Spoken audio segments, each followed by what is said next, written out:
You're at a party, or a dinner, or a meeting. There are people laughing, talking, filling the room with noise and ease, and you are standing right there in the middle of it, nodding, smiling, saying the right things. But somewhere inside, behind your eyes, there is a version of you watching all of it like you're behind glass. You go home and you think, why can't I just feel normal around people? Or maybe it's subtler than that. Maybe you've been in the same city for years, the same job, the same group of friends, and you still wake up some mornings with this quiet, gnawing feeling that you haven't quite arrived yet. Like you're still on your way somewhere, like the place you actually belong is still ahead of you, or behind you, or in some other version of your life that you can't quite see. You've probably been told you're too much, or too deep, or too sensitive. You've been told to lighten up, to stop overthinking, to just be here. But what if that feeling isn't a flaw in your wiring? What if you don't feel like you belong here because you were built for something that most people around you can't fully see yet? What if there's nothing wrong with you? That feeling of not belonging, it isn't loneliness exactly. It's more specific than that. It's the sensation of being in a room full of people who are speaking one language and realizing, quietly, that you hear something underneath it. A frequency, a layer they don't seem to notice. This isn't arrogance. You're not walking around thinking you're better than anyone. It's the opposite, actually. You spend a lot of time wondering if something is missing in you. But here is what's really happening beneath the surface. Your nervous system learned, very early, to pay attention differently. Not more, differently. It learned to scan, to read rooms, to pick up on what isn't said, what shifts in the air just before something changes, what the eyes do when the mouth says something the heart doesn't mean.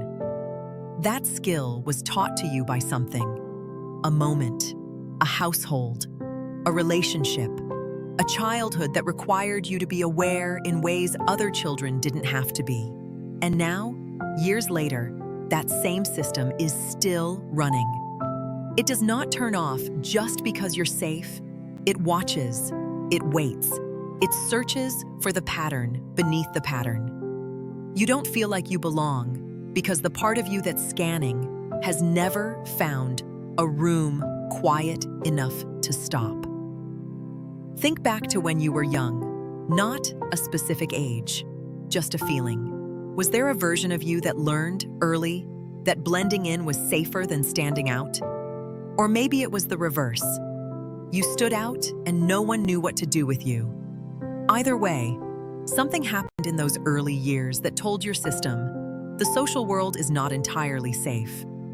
Navigate carefully. This might have looked like a household that was emotionally unpredictable. A parent whose moods changed the temperature of the whole room. A school where being different wasn't celebrated. A family where the message, spoken or unspoken, was, don't draw attention to yourself. So you adapted. Children always do. You became a watcher. You became the one who could read the room before anyone else, because you had to.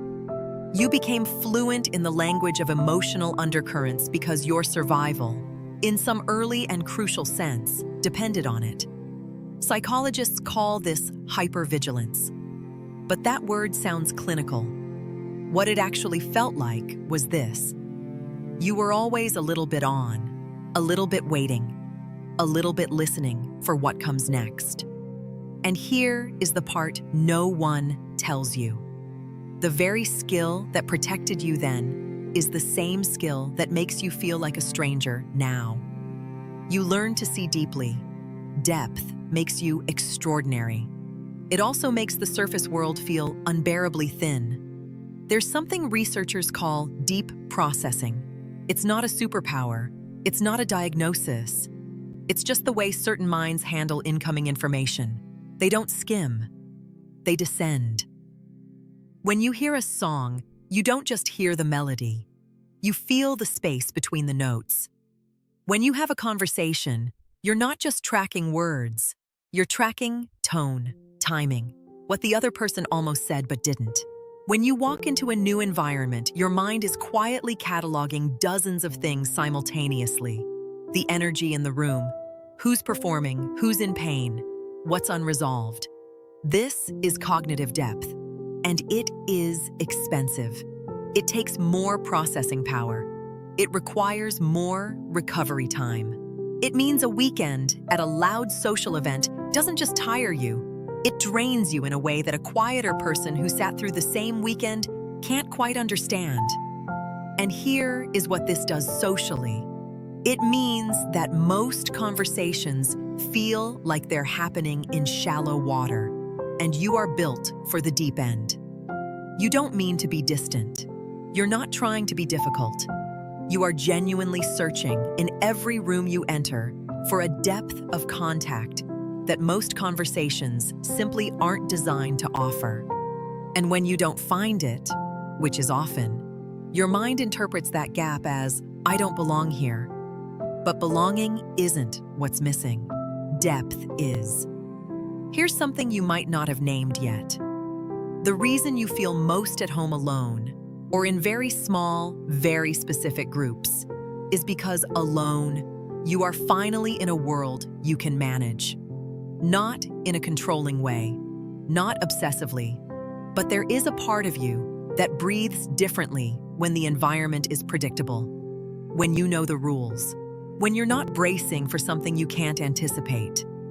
Psychologists talk about something called locus of control, the sense of how much influence you feel over what happens to you. For someone with your kind of internal wiring, being in chaotic, unpredictable social environments doesn't just feel uncomfortable. It feels like loss of footing. And so, unconsciously, you've built a life that protects you from that. You're selective. You're particular. You don't open easily. You test the water before you dive. People call this being closed off. But what you're actually doing is maintaining internal order in a world that often feels too loud and too shapeless to trust. The need for control, at its root, is a need for safety. And safety, for someone built the way you're built, means depth, means quiet, means knowing that whoever is in the room with you can hold something real. That is not isolation. That is discernment. Carl Jung spent his life mapping the hidden architecture of the human psyche. He believed that patterns, not accidents, governed the way human beings were built. He called them archetypes, blueprints that shape behavior, identity, and the direction of a soul. Numerology has been doing the same thing for thousands of years, not through ink and theory, through numbers. Specifically, the numbers encoded in the moment you arrived on this earth. This isn't about prediction. It isn't a horoscope. It's pattern recognition. And what it reveals about the feeling of not belonging is striking. The people who carry this experience most intensely, this lifelong sense of being adjacent to the world rather than inside it, tend to carry specific numerological signatures. Life Path 7 is perhaps the most telling. Sevens are built for solitude, for seeking, for asking questions that most people aren't ready to sit with. A 7 in a room full of surface-level conversation doesn't feel bored. They feel wrong place, like a deep sea creature dropped into a swimming pool. Life. Path 11 is a master number, and with it comes a frequency that most people literally cannot match. 11s are tuned to something most people can't hear. They don't feel like they belong because, in many rooms, they are operating at a different register entirely. This is not superiority. It is aloneness, spiritual aloneness. Life, Path 9, carries the weight of the old soul. 9s have often already lived through versions of the life around them. They recognize everything, feel nostalgic for things they've never experienced, and love humanity in the abstract while struggling to connect in the immediate. If you've felt this your whole life, that quiet, persistent sense of being on the edge of every room, look at your birth date. Add the digits down to a single number. See what you carry. This isn't a label. This is a map. And maps don't tell you who you are. They tell you where you've always been going. Here is what I want you to hear, not as comfort, but as fact. You are not broken. You were not built wrong.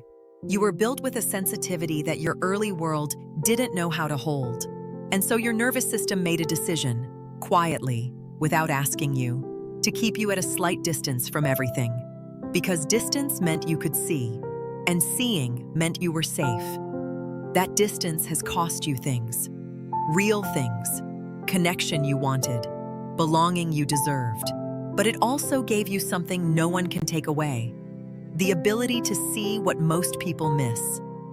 The people who feel most like outsiders are often the ones who understand the inside of being human more deeply than anyone. Your alienation is not a wound.